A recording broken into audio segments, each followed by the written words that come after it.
जैसे कि अगर मैं यहाँ पर सबसे पहले चर्चा करती हूँ किसके बारे में, एलपीजी के बारे में, कि मैम व्हाट इज एलपीजी। तो आप सब लोगों को यहाँ पर याद रखना है कि एलपीजी का फुल फॉर्म होता है यहाँ पर क्या, लिक्विफाइड पेट्रोलियम गैस। ठीक है, क्या होता है, लिक्विफाइड पेट्रोलियम गैस।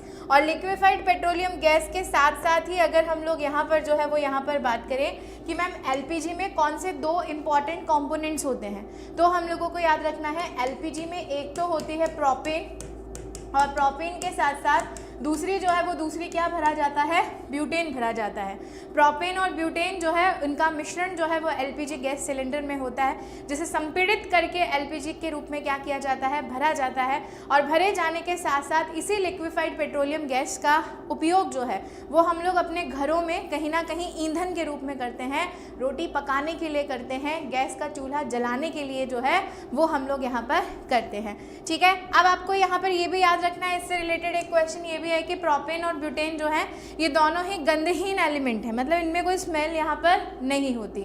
ठीक है, लेकिन जब गैस का लीकेज होता है, हमारे घर में सिलेंडर का लीकेज होता है, तो लीकेज के समय हमें स्मेल जो है वो कहीं ना कहीं सूंघने को मिलती है, और उस स्मेल से हम ये पहचान लेते हैं कि कहीं ना कहीं सिलेंडर लीक हो रहा है। तो आपको ये बताना है कि इसी प्रोपेन और ब्यूटेन में ऐसा कौन सा कॉम्पोनेंट मिलाया जाता है जिससे गैस लीकेज का पता चलता है। मैं वेट करूंगी आप सभी लोगों के आंसर का, कमेंट बॉक्स में जल्दी से सभी बच्चे ये आंसर मुझे यहाँ पे देंगे। सीएनजी जो है वो सीएनजी होता है कंप्रेस्ड नेचुरल गैस।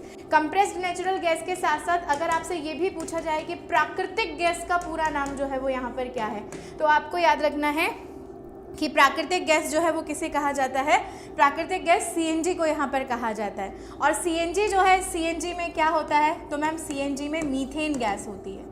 ठीक है, क्या होती है, मीथेन गैस होती है, जिसे CH4 हम लोग बोलते हैं। बिल्कुल सही बताया आराधना, वेरी गुड बेटा, वेरी गुड, वेल डन आराधना। प्रोपेन और ब्यूटेन होता है, और प्रोपेन और ब्यूटेन के साथ साथ क्या मिलाया जाता है, इथाइल मरकैप्टॉन मिलाया जाता है। महिमा बहुत बढ़िया। ठीक है, और ये इथाइल मरकैप्टॉन क्यों मिलाया जाता है, ताकि कभी भी अगर गैस का लीकेज हो या एलपीजी सिलेंडर जो है वो लीक करे तो उसकी सुगंध आप लोगों तक पहुंच सके, और उससे आप किसी बड़ी दुर्घटना से क्या हो सके यहाँ पर बच सकते हैं। ठीक है, तो आप यहाँ याद रखना है कि एलपीजी सिलेंडर्स में गंध के लिए क्या मिलाया जाता है, इथाइल मरकैप्टॉन मिलाया जाता है। Very nice. ठीक है, एड्स का फुल फॉर्म हम सब लोग जानते हैं, एक्वायर्ड इम्यूनो डेफिशिएंसी सिंड्रोम होता है। एड्स एक बीमारी है, बीमारी जो कि एक वायरस की वजह से होती है। और कौन सा वायरस, तो हमको यहाँ पे याद रखना है HIV वायरस। और 1 दिसंबर को है ना, on every 1 December what we are celebrating, ma'am we are celebrating world AIDS day. हम कौन सा दिवस मनाते हैं, वर्ल्ड एड्स डे मनाते हैं। रोशनी मिश्रा प्रणाम, बिल्कुल आपका भी बहुत बहुत स्वागत है। सिम की अगर हम लोग बात करें, कौन से सिम की बात हो रही है, ये वो सिम है जो आप फ़ोन में डालते हो। ठीक है, ये वो सिम है जिसे अलग अलग नामों से हम लोग यहाँ पर रखते हैं। ठीक है, तो सिम जो है, इसी सिम का फुल फॉर्म यहाँ पर क्या होता है, सब्सक्राइब्स आइडेंटिटी मॉड्यूल। बहुत कम बच्चों को पता होगा ये बात, है ना, बहुत कम बच्चों को ये बात पता होगी कि what is the full form of SIM. तो मैम सिम का जो पूरा नाम होता है वो सब्सक्राइब्स आइडेंटिटी मॉड्यूल होता है। रडार की अगर हम लोग बात की जाए तो रडार एक टेक्निक है। ठीक है, रडार एक टेक्निक है जिसका पूरा नाम है रेडियो डिटेक्शन एंड रेंजिंग। एक तो आपने सोनार पढ़ा होगा, ठीक है, एक हमने सोनार पढ़ा था, साउंड नेविगेशन एंड रेंजिंग, जिसका उपयोग समुद्र की गहराई को पता लगाने के लिए किया जाता है। दूसरी जो है वो दूसरी यहाँ पर टेक्निक कौन सी होती है मैम, वो टेक्निक होती है यहाँ पर रडार। रडार जैसे radio detection and ranging technique हम लोग यहाँ पर बोलते हैं। फिर हम लोग बात करते हैं CFC की, है ना। CFC क्या है, CFC है क्लोरोफ्लोरोकार्बन। और आपको याद रखना है कि यही CFC जो है इसे सुप्रीम कोर्ट ने बैन कर दिया था। सुप्रीम कोर्ट जो है, इस सुप्रीम कोर्ट ने इसे क्या कर दिया था, बैन कर दिया था। क्यों, क्योंकि आज से कुछ समय पहले इसी CFC का यूज़ AC में शीतलक के रूप में किया जाता था। AC में क्या डलता है, कूलेंट डलता है। ठीक है, जिस कूलेंट की वजह से आपको ठंड जो है या ठंडी ठंडी हवा जो है वो AC से मिलती है। तो ये जो AC थे, एक समय पर ऐसा कहा जा रहा था कि ACs ग्लोबल वार्मिंग का एक बड़ा कारण बन रहे हैं। क्यों, क्योंकि AC में एज अ कूलेंट क्लोरोफ्लोरोकार्बन भरा जा रहा था, और ये क्लोरोफ्लोरोकार्बन जो है वो हमारी ओजोन लेयर को डिप्लीट कर रहा था, हमारे ओजोन लेयर में छिद्र कर रहा था।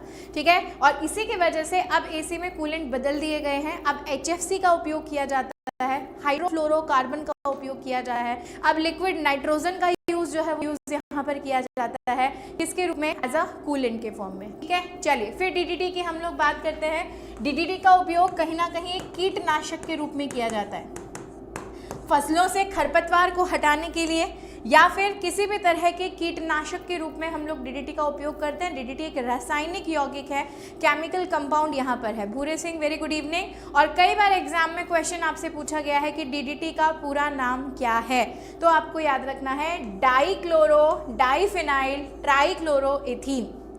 बोलो सब मेरे साथ साथ, है ना, एक ही सुर में हम सब जो है वो सब यहाँ पे बोलेंगे। आप वहाँ से बोलोगे और मैं यहाँ से बोलूँगी। क्या बोलेंगे ma'am? Dichloro diphenyl trichloroethene, dichloro diphenyl trichloroethene, dichloro diphenyl trichloroethene. This is what, this is the full form of DDT. बोला कि नहीं बोला सबने? है, चलो बोला होगा, मुझे पूरा विश्वास है। फिर एटीएम का पूरा नाम हमसे पूछा जा रहा है। एटीएम एक मशीन है, ठीक है, जिस मशीन की सहायता से आप अपने कार्ड का यूज़ करके नगद राशि को क्या कर सकते हैं, बाहर निकाल सकते हैं। और इसका जो फुल फॉर्म होता है वो होता है ऑटोमेटेड टेलर मशीन। ठीक है, what is the full form of ATM? Automated teller machine. S के स्वीट गुड इवनिंग, आपका भी स्वागत है। शेयर करते रहेंगे सभी बच्चे यहाँ पर क्लास को। एमआरआई की बात यहाँ पर की जा रही है। एमआरआई एक डिटेक्टिंग टेक्निक होती है, एक डायग्नोस्टिक टेस्ट जो है वो टेस्ट होता है, ठीक है, जिसका यूज़ एज अ डायग्नोसिस में किया जाता है कि हमारे कई बार बहुत लोगों के साथ समस्या होती है कि भैया मेरे कंधे में दर्द हो रहा है, रीज़न नहीं पता चल रहा है ना, हाथ में दर्द हो रहा है, रीज़न नहीं पता चल रहा।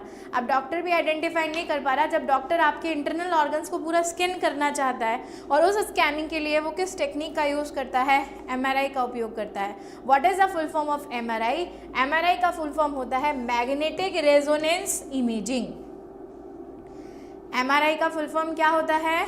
Magnetic resonance imaging. ठीक है, मैग्नेटिक रेजोनेंस इमेजिंग। और ये जो मैग्नेटिक रेजोनेंस इमेजिंग जो टेक्निक है, ठीक है, ये टेक्निक जो है इसमें किसका यूज़ किया जाता है? मैम इस टेक्निक में ना चुंबकीय तरंगों का इस्तेमाल किया जाता है। किसका किया जाता है? चुंबकीय तरंगों का इस्तेमाल जो है वो यहाँ पर होता है। फिर हम लोग आते हैं किसके ऊपर? फिर हम लोग आते हैं CFL के ऊपर, कि CFL जो है उस CFL का पूरा नाम जो है वो यहाँ पर क्या होगा? तो हमको याद रखना है कॉम्पैक्ट फ्लोरोसेंट लैंप। ठीक है, what is the full form of CFL? Compact fluorescent lamp. CFL आप सभी लोगों को पता है कि आप लाइट्स लगाते हो CFL की, CFL के बल्ब्स जो है वो बल्ब्स यहाँ पर लगाते हो। और आजकल जो है वो नॉर्मल बल्ब और ट्यूबलाइट की जगह CFL क्यों यूज़ किया जा रहा है? इसलिए यूज़ किया जा रहा है क्योंकि CFL द्वारा जो ऊर्जा की खपत है वो कहीं ना कहीं बल्ब और ट्यूबलाइट की तुलना में काफ़ी कम है ना, इसलिए हम लोग CFL को क्या करते हैं, यहाँ पर यूज़ करते हैं। प्रिया जी बहुत सुंदर हो। दृष्टि सिंह, अरे भाई कोई मुझे ये बताओ कि यहाँ पे ऑनलाइन क्लासेस में किसी की सुंदरता का पता कैसे लगाया जाता है? मैं बिल्कुल ऐसे कमेंट्स को बोलूँगी, रोज़ बोलूँगी मैं इस क्लास में, अगर कोई भी नॉनसेंस टॉक इस क्लास में होगा, ठीक है, पढ़ाई के अलावा मुझे बोलना पड़ेगा, नहीं चूकूँगी, क्योंकि अगर मैंने ढील दी तो यही बातें इस क्लास में चलती रहेंगी। ऑनलाइन क्लास में कैसे किसी की सुंदरता का पता लगता है? दृष्टि सिंह प्लीज़ मुझे बताओ। पढ़ लो बेटा, है ना, हम किसी का मेलानिन पिगमेंट देखने नहीं आए यहाँ पर क्लास में कि कौन गोरा है, कौन काला है और कौन सुंदर है और कौन बदसूरत है ना। All are equal in the class. और हमें सिर्फ यहाँ पे ब्लैक बोर्ड पर जो है वो क्या करना है, ध्यान देना है। आगे बात समझ में? ठीक है, चलो। LED का पूरा नाम जो है वो आप लोगों से यहाँ पर क्या किया जा रहा है, पूछा जा रहा है। और अगर हम लोग यहाँ पे बोलेंगे what is the full form of LED, तो हमें यहाँ पर याद रखना है लाइट एमिटिंग डायोड। ठीक है, क्या होता है? Light emitting diode. और LED जो है वो LED स्क्रीन के फॉर्म में आजकल सबसे ज़्यादा क्या हो रहा है, यूज़ हो रहा है। और ये स्क्रीन पहले जो है वो पहले की LCD स्क्रीन्स की तुलना में कहीं ना कहीं ज़्यादा जो है वो ज़्यादा क्लियर है। ठीक है, चलिए ये हमको याद रखना है। पूनम वेरी गुड इवनिंग, स्वागत है आपका बेटा, बिल्कुल आप पढ़ते होंगे, बहुत बहुत स्वागत है। ठीक है, चलिए आगे बढ़ते हैं। और आगे बढ़ने के साथ साथ ही दूसरा जो है वो दूसरी चर्चा करते हैं हम लोग हमारी अगली व्याख्या के ऊपर, कि और ऐसी क्या चीज़ें हैं जो हम लोगों को कहीं ना कहीं पता होनी चाहिए। ठीक है, तो देखो जनरल साइंस में अगर हम लोग यहाँ पे बात करें तो हमसे दृष्टि दोषों के बारे में भी बात की जाती है ना। दृष्टि दोष आप सभी लोगों को पता है कि दृष्टि दोष वो होते हैं जिनकी वजह से हमारी दृष्टि जो है वो दृष्टि कहीं ना कहीं ही या तो बहुत धीमी होती है या बहुत तीव्र हो जाती है, या तो दूर नहीं दिखाई देता या पास नहीं दिखाई देता, यानी विजन में अगर किसी भी तरह का प्रॉब्लम हो रहा है, ठीक है, तो विजन में प्रॉब्लम होने की वजह से जो है क्या होता है, हमें किसी ना किसी तरह के दृष्टि दोष हो जाते हैं। तो पहला दृष्टि दोष है आपके पास निकट दृष्टि दोष। याद रखना, कई बार एग्जाम में निकट दृष्टि दोष ना लिख के मायोपिया लिख दिया जाता है, ठीक है। निकट दृष्टि दोष यहाँ पर नहीं लिखा जाता, बल्कि क्या लिखा जाता है, मायोपिया लिख दिया जाता है। तो आपको ये भी पता होना चाहिए कि मायोपिया और शॉर्ट साइटेडनेस जो है वो हम लोग किसे बोलते हैं, ठीक है। मायोपिया और शॉर्ट साइटेडनेस जो है वो किसे कहते हैं। पूनम सब बढ़िया है बेटा, है ना, सब बढ़िया है एकदम, जो है वो एकदम अच्छा है। आई होप कि आप भी अच्छे होंगे। क्लियर है। तो हम लोगों को यहाँ पे याद रखना है कि निकट दृष्टि दोष उस व्यक्ति को होता है जिसे निकट का तो साफ दिखाई देता है लेकिन दूर का साफ नहीं दिखाई देता। अब यहाँ पर कुछ चीज़ें होती हैं, देखो क्या क्या पूछा जाता है। निकट का साफ दिखाई देता है, दूर का साफ नहीं दिखाई देता, तो ये दृष्टि दोष जनरली 45 से 50 वर्ष की उम्र के बाद ही जो है वो इंसान को होता है।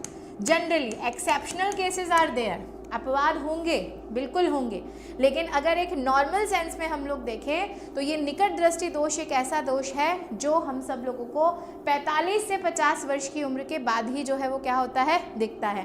प्लस इसमें जो चश्मे का नंबर आता है वो हमेशा जो है वो हमेशा क्या होता है, माइनस का आता है। सॉरी, निकट दृष्टि दोष जो है वो आपको 40 वर्ष तक की उम्र में देखने को मिलता है, 40 वर्ष तक की उम्र में। यानी आज हमें जो दोष है वो भी कौन सा है, निकट दृष्टि दोष है, क्योंकि हमें पास का दिखता है लेकिन दूर का नहीं दिखता है, ठीक है। और दूर का जब नहीं दिखाता तो चश्मे का नंबर माइनस में आता है। चश्मे का नंबर माइनस में क्यों आता है, क्योंकि निकट दृष्टि दोष में लेंस की जो क्षमता होती है वो ऋणात्मक होती है।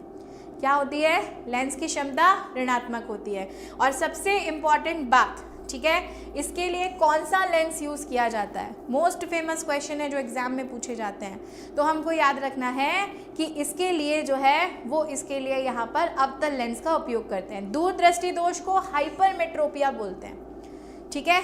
मायोपिया किसको बोलते हैं, निकट दृष्टि दोष को बोलते हैं। दूर दृष्टि दोष को हम लोग क्या बोलते हैं, यहाँ पर बोलते हैं हाइपरमेट्रोपिया। इस उम्र में जिस जिसके चश्मा लगा हुआ है, ठीक है, इस उम्र में जिस जिसके चश्मा लगा हुआ है उनमें से कोई रेयर ही कोई व्यक्ति होगा या कोई पर्सन होगा या कोई स्टूडेंट होगा जिसके प्लस का नंबर होगा। आप सबका नंबर माइनस में होगा। इसका मतलब क्या है कि you all are the patient of myopia, ठीक है। हम सबको जो है वो सबको कौन सा दृष्टि दोष है, मैम हम सबको मायोपिया जो है वो मायोपिया यहाँ पर है। फिर हाइपरमेट्रोपिया की अगर हम लोग बात करें तो इसमें दूर की वस्तु तो इंसान देख लेता है लेकिन पास की वस्तु जो है वो उसे दिखाई नहीं देती है, ठीक है। और जब पास की वस्तुएं नहीं दिखाई देती तो यहाँ पर जो है वो यहाँ पर हम लोग कौन से लेंस का यूज़ करते हैं, उत्तल लेंस का यूज़ करते हैं, कॉन्वेक्स। तो ये कॉन्केव और कॉन्वेक्स में कोई भी जो है वो यहाँ पर क्या नहीं होना चाहिए, हमें कन्फ्यूज़न नहीं होना चाहिए, ठीक है। बेटा किसे ब्लॉक करना है किसे नहीं करना है मैं देख लूँगी ना, तुम क्यों इतनी टेंशन लेते हो इस बात की।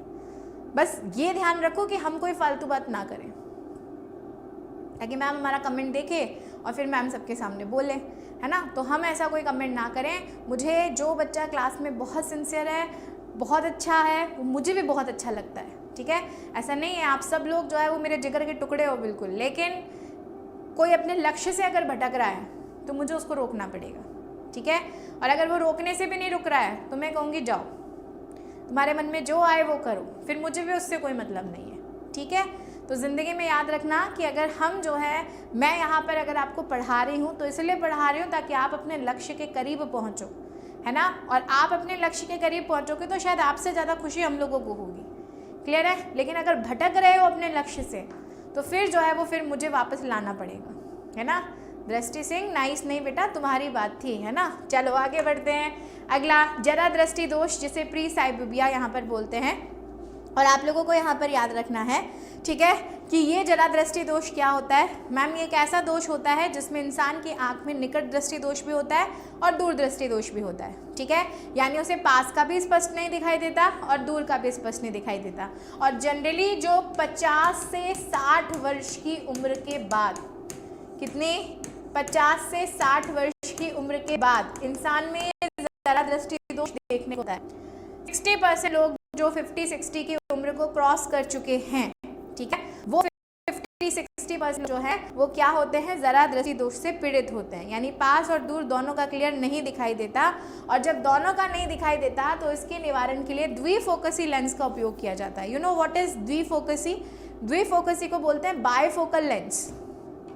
और बायफोकल लेंस का मतलब जो है वो मतलब यहाँ पर क्या है, ठीक है, बायफोकल लेंस का मतलब यहाँ पर यह है कि लेंस जो है इसका आधा पार्ट अवतल होगा और आधा उत्तल होगा। आपको पास का देखना है ऊपर देख के पढ़ो, दूर का देखना है नीचे देख के पढ़ो, है ना। तो बहुत सारे लोगों को तो इसमें प्रॉब्लम भी आती है, तो वो अपने 2 चश्मे अलग अलग बनवा लेते हैं, लेकिन आजकल एक ही चश्मे में दोनों दोष जो हैं वो क्या हो जाते हैं, दूर हो जाते हैं। दूसरा लास्ट हमारे पास है एस्टिग्मेटिज्म, है ना। इंग्लिश में एस्टिग्मेटिज्म बोलते हैं, हिंदी में इसे क्या बोलते हैं, हिंदी में इसे दृष्टि वैषम्य या अबंधुकता बोलते हैं। मैम ये दृष्टि वैषम्य क्या होता है? तो देखो इसमें एक सिंपल सी डिजीज़ होती है। अगर ये पेन लेटा हुआ है, हॉरिजॉन्टल है, ठीक है, अगर मुझे दृष्टि वैषम्य दोष है तो मुझे ये पेन ऐसे दिखाई देगा। ये पेन आपको तो हॉरिजॉन्टल दिखाई दे रहा है क्योंकि आपकी आंखें सही हैं, लेकिन मुझे अगर दृष्टि वैषम्य दोष है तो मुझे ये पेन ऐसा दिखाई देगा।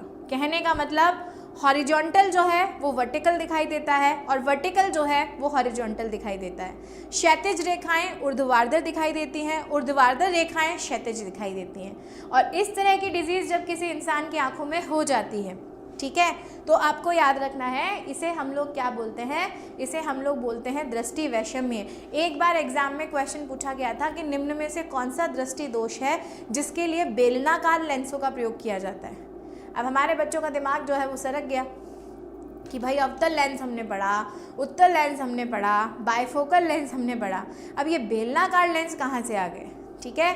तो आपको यहाँ पर याद रखना है कि यही दृष्टि वैषम्य दोष होता है जिसमें हम लोग बेलनाकार या सिलिंड्रिकल लेंसेज का प्रयोग करते हैं। और जब सिलिंड्रिकल लेंसेज का प्रयोग करते हैं तो क्षैतिज चीज़ क्षैतिज ही दिखाई देती है और ऊर्ध्वाधर चीज़ ऊर्ध्वाधर ही दिखाई देती है, ठीक है। आगे बात समझ में, चलो आगे बढ़ते हैं। आगे बढ़ने के साथ साथ एक बहुत इंपॉर्टेंट कॉन्सेप्ट आपके पास आता है, पावर ऑफ लेंस, है ना।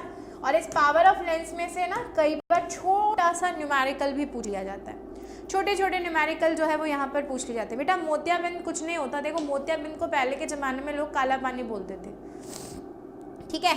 अब ये काला पानी जो है ये कुछ नहीं होता, मोतियाबिंद में सिंपल सा होता है, जो आपका लेंस होता है ना उस लेंस के ऊपर जो है वो प्रोटीन की लेयर जम जाती है, और जब वो लेयर जम जाती है तो प्रॉपर इमेज फॉर्मेशन नहीं हो पाता, चीज़ें जो है वो इंसान को धुंधली दिखाई देने लग जाती है। और उस मोतियाबिंद का एक ऑपरेशन होता है, ऑपरेशन भी क्या कहूँगी उसे, एक छोटी सी सर्जरी होती है, सिर्फ और सिर्फ आज के समय में 10 मिनट की।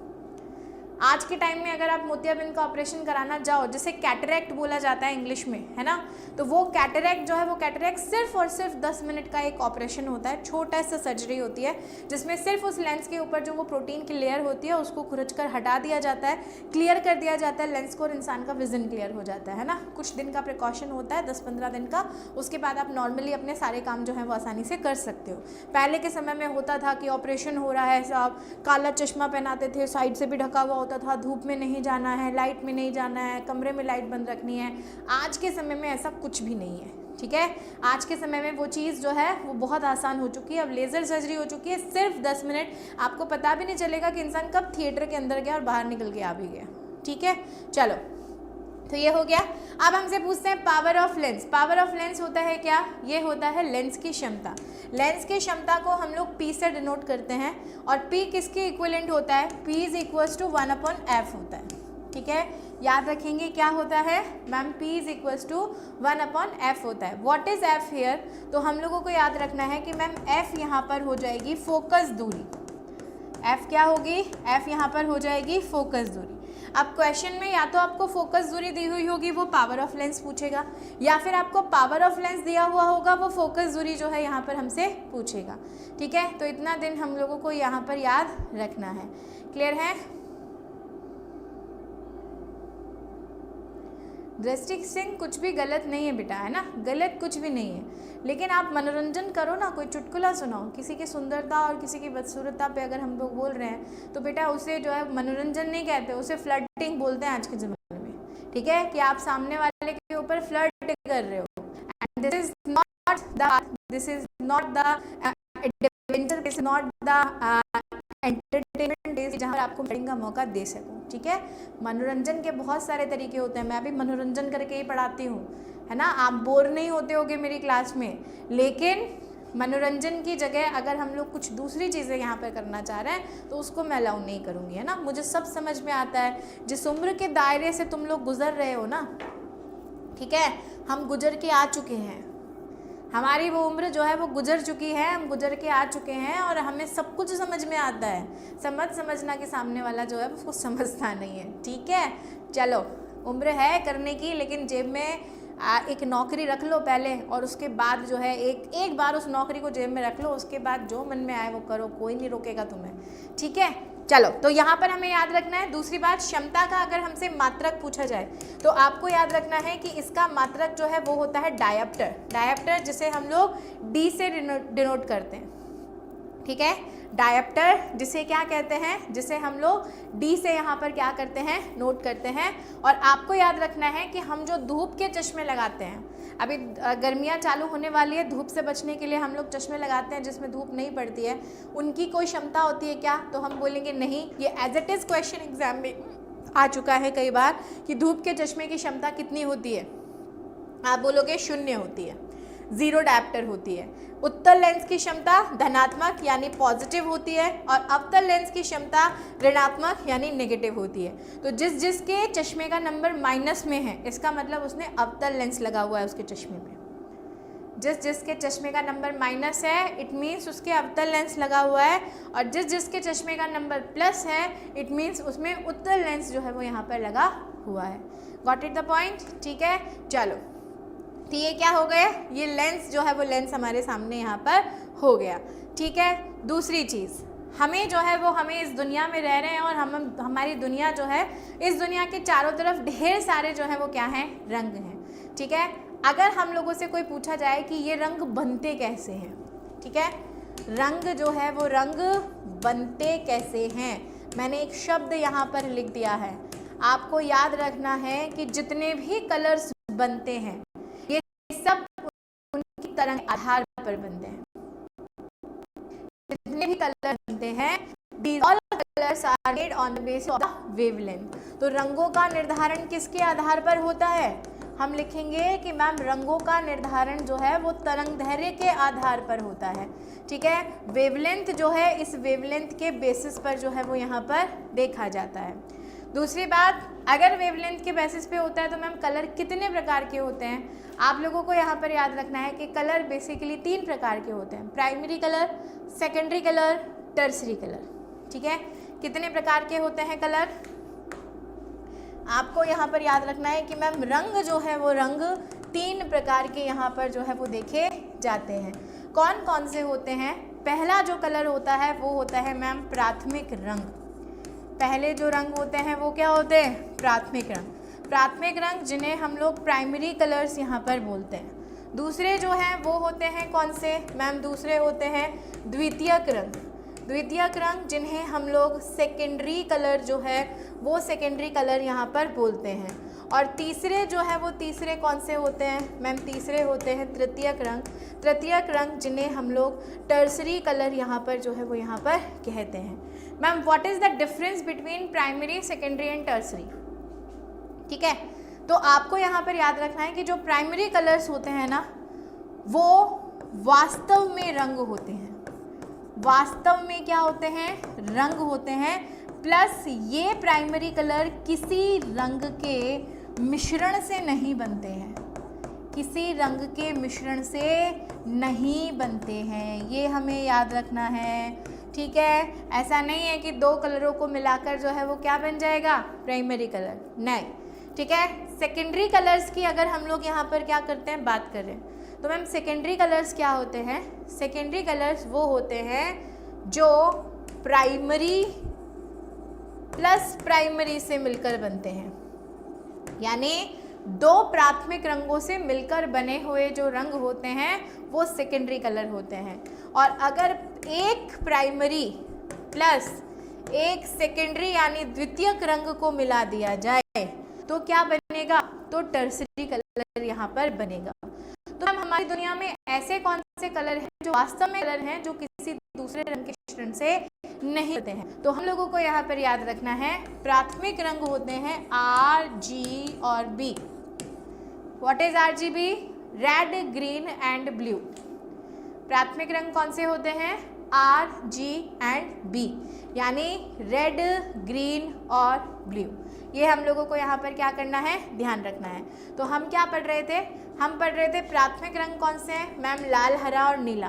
प्रकाश का रंग किस पर निर्भर करता है? तरंगदैर्घ्य पर निर्भर करता है। सबसे अधिक तरंगदैर्घ्य किस रंग की होती है? Maximum wavelength. और मैक्सिमम वेवलेंथ का मतलब ये होता है कि वो कलर हमें दूर से ही नजर आ जाता है, और वो कलर कौन सा होता है? Red colour. रेड कलर की कोई भी वस्तु होगी हमें दूर से नजर आएगी, और जब अगर कोई लाइट कलर होगा तो वो हमें दूर से नजर नहीं आएगा। ठीक है, चलिए दीपू त्रिपाठी बहुत बहुत धन्यवाद बेटा। अगर ऐसा लगता है तो मेरी आप लोगों से एक छोटी सी रिक्वेस्ट है कि ज़्यादा से ज़्यादा इस सेशन को शेयर करिए अपने सभी साथियों के बीच में। ठीक है, दूसरी बात, जब प्रकाश लाल और नीले रंगों को समान अनुपात में मिलाया जाता है तो कौन सा परिणामी रंग प्राप्त होता है? यानी अगर तीनों प्राइमरी कलर्स को अगर हम लोग सेम रेशो में मिला दें, ठीक है, रेशो सेम होना चाहिए, तो हम लोगों को यहाँ पर याद रखना है हमें कौन सा कलर प्राप्त होगा? सफ़ेद। ये एक इम्पॉर्टेंट क्वेश्चन है जो एक बार एग्जाम में पूछा गया है, बच्चे कंफ्यूज हो गए थे। ठीक है, बच्चे क्या हो गए थे? कंफ्यूज, जो है वो कंफ्यूज हो गए थे। रीज़न कंफ्यूजिंग का क्या था कि किसी ने सोचा कि यार रेड, ग्रीन और ब्लू को मिलाएंगे तो ऑरेंज भी बन सकता है, मैजेंटा कलर भी बन सकता है ना। सफ़ेद किसी के दिमाग में नहीं आया था। ठीक है, लेकिन इसका जो आंसर था वो आंसर वाइट कलर था। क्लियर है? ये हो गई बात। अब देखो एक चीज़ और है, ये तो आपने पढ़ लिया। अब एक चीज़ और पूछी जाती है, विचलन, है ना। तो देखो आप लोगों को यहाँ पर एक इंसिडेंट बताते हैं कि ये क्या है? ये एक प्रिज्म है। ये क्या है? ये एक प्रिज्म है। और मैम इसी प्रिज्म से जब किसी वाइट लाइट को क्या किया जाता है? गुजारा जाता है। This is what? This is white light. Prism जो है, इसी प्रिज्म से जब सफ़ेद प्रकाश को क्या किया जाता है? गुजारा जो है वो गुजारा यहाँ पर जाता है। तो ये सफ़ेद प्रकाश जो है ये 7 रंगों में हो जाता है, विभक्त हो जाता है। ठीक है, कितने रंगों में? 7 रंग में। कौन से 7 रंग? मैम 7 रंग होते हैं विबग्योर। 7 कलर्स जो है वो कौन से होते हैं? 7 कलर्स होते हैं यहाँ पर विबग्योर। बी का मतलब है यहाँ पर क्या? वॉयलेट यानी बैंगनी कलर। आई का मतलब है यहाँ पर इंडिगो। बी का मतलब है यहाँ पर ब्लू। जी का मतलब है यहाँ पर ग्रीन। वाई का मतलब है यहाँ पर येलो। ओ का मतलब है यहाँ पर ऑरेंज। और आर का मतलब है यहाँ पर कौन सा? Red colour. ठीक है, ये 7 रंग, और यही 7 रंग जो है वो इंद्रधनुष में भी होते हैं। यही 7 कलर्स जो है वो किस में होते हैं? इंद्रधनुष। अगर हम लोगों से पूछा जाए कि इनमें से कौन सा रंग ऐसा है जो सबसे अधिक विचलन दर्शाता है, तो देखो यहाँ पे लिखा रखा है कि सबसे अधिक विचलन किसका होता है? बैंगनी रंग का। विचलन का मतलब उस रंग को हम डाइवर्ट कर सकते हैं। तो यहाँ पर आपसे याद रखना है कि विचलन जो होता है, ये विचलन मैक्सिमम किस कलर का होता है? मैक्सिमम होता है बैंगनी कलर का। और विचलन जो है वो विचलन सबसे कम यानी मिनिमम जो है वो मिनिमम किस रंग का होता है? रेड कलर का।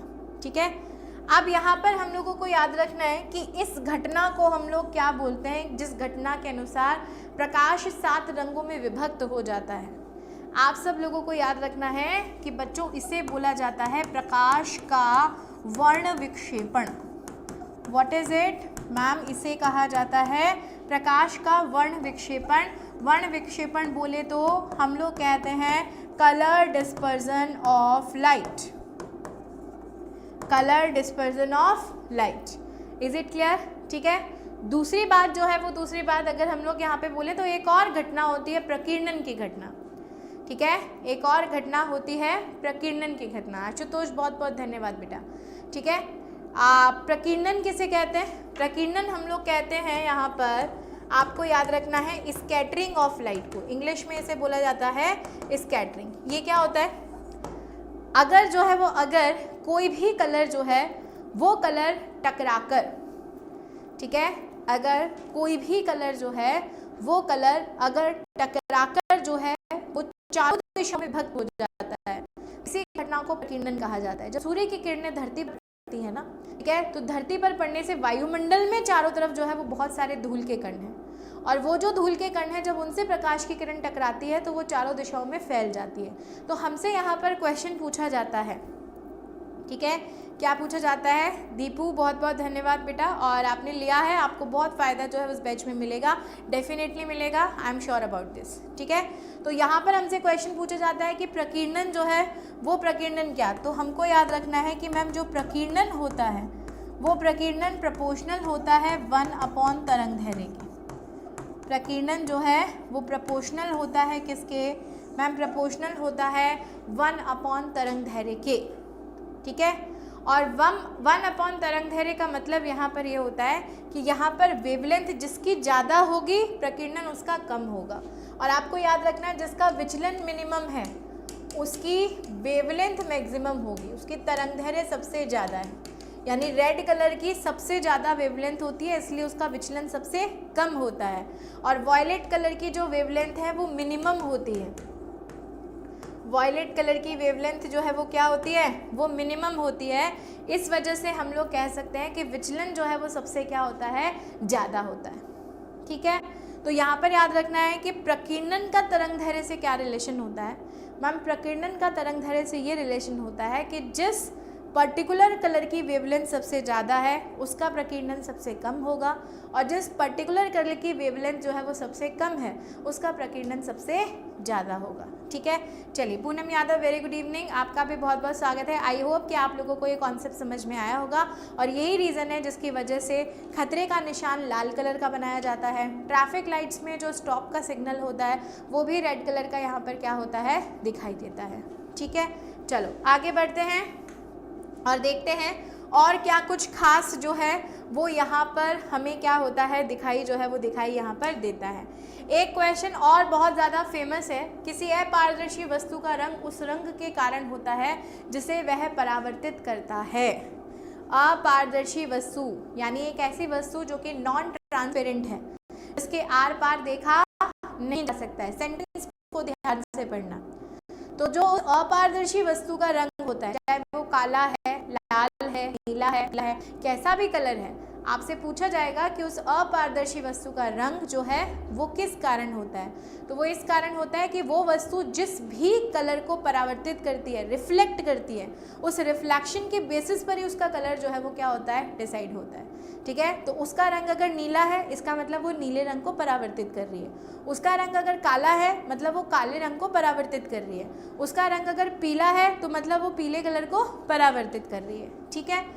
हरे पत्तों वाला पौधा लाल प्रकाश में देखने पर कैसा दिखाई देगा? ठीक है, हरे पत्तों वाला पौधे में जनरली पत्ते जो है वो हरे ही होते हैं, लेकिन अगर उन पत्तों के ऊपर रेड लाइट फेंकी जाए तो वही पत्ता हरा नहीं बल्कि काला दिखाई देगा, ठीक है। तो ये क्या है? ये भी उस प्रकाश का क्या है? परावर्तन है कि जब हरे कलर पर लाल प्रकाश में देखा जाए।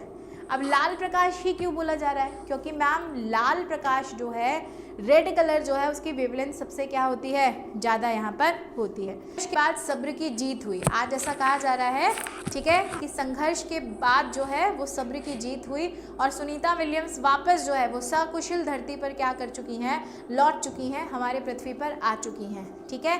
तो वहीं एक क्वेश्चन होता है कि जब सुनीता विलियम्स अंतरिक्ष में खड़े होकर जो है वो आकाश को देख रही थी तो उन्हें वो आकाश कैसा दिखाई दे रहा था? तो सुनीता विलियम्स को वो आकाश काले रंग का दिखाई देता है। तो आपसे क्वेश्चन यही पूछा था कि अंतरिक्ष में खड़ा व्यक्ति अगर आकाश को देखेगा तो कैसा दिखाई देगा? काला। लेकिन धरती पे खड़ा कोई व्यक्ति आकाश को देखेगा तो वो नीला दिखाई देता है। क्यों मैम, ऐसा क्यों होता है?